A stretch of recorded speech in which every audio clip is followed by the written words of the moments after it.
fishes. Okay, so both ang TBBN o ang TMAN or thermethylamine oxide, which is the main cause of fishy odor, ni-increase siya during storage. So, kaning thermethyllamine oxide, it is produced on an osmosis-regulating substance in fish cells that functions by reduction reaction. Bacterial growth in fish meat increases TMA. So, meaning, kung daghan na bacterial growth ang makita dito sa product nimo or sa mismong food, taas ang value sa TMA. So its odor reduces the commercial value of the meat in UR appeared since day 6 in a sample stored at 16 degrees Celsius and since day 10 in the sample stored at 4 degrees Celsius. So at low temperatures, the levels reached for both parameters were 2 mg, 100 g minus 1. So in the samples kept at 16 degrees Celsius, the TMAN levels after 12 days of storage reached 4 milligrams, 100 grams minus 1, while the TBBN levels reached 7 mg, 100 g minus 1.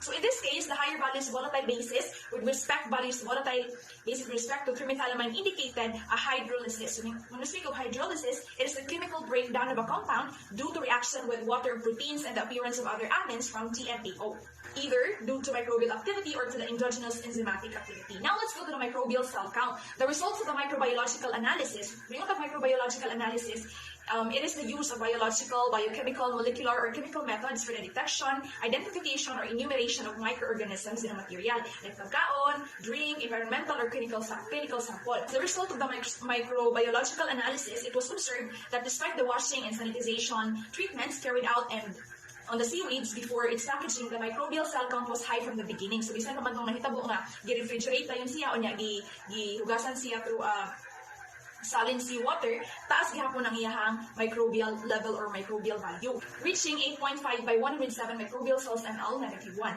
Over the course of the days, this number increased significantly, being more pronounced in the sample stored at 16 degrees Celsius. Therefore, while at 4 degrees Celsius, the greatest increase occurred in the 6th day, sa 16 degrees Celsius, it increased from the 2nd day, reaching final levels of 5.2 by 108 and 6.6 by 108 microbial cells ml -1 for each temperature respectively. So, atong ma-observe no nga, kanang sa 16 degrees Celsius, sa second day pa lang taas na ang iyang microbial cell count compared sa kanang sample na nasa 4 degrees Celsius, which is ang pinakataas nga na-increase niya when it comes to the microbial cell count is pang 6th day pa. Now let's go to the chemical properties. So the parameters of TBBN, TMAN, and pH are related to the microbial activity causing alteration and deterioration. So at 4 and 16 degrees Celsius, an increase in TBBN and TMAN was not observed until 10 and 6 days respectively, in agreement with the pH increased by formation of basic compounds.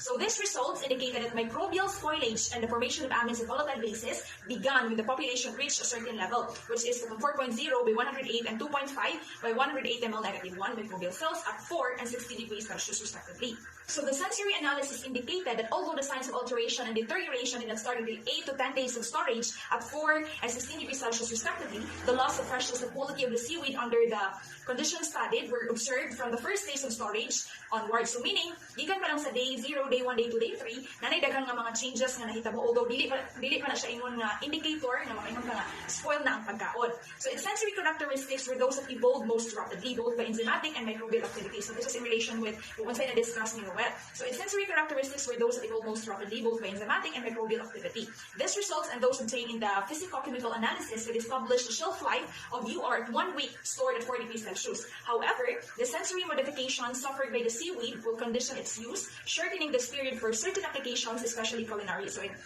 in other words, mas accepted ang sample or mga certain changes nga nahitabo sa sample nga ni-store sa 4 degrees Celsius compared sa 16 degrees Celsius. Kaya, based sa akong discussion, mas dagang natala ang mga changes or negative changes or decrease sa flavor, sa aroma dito sa 16 degrees Celsius.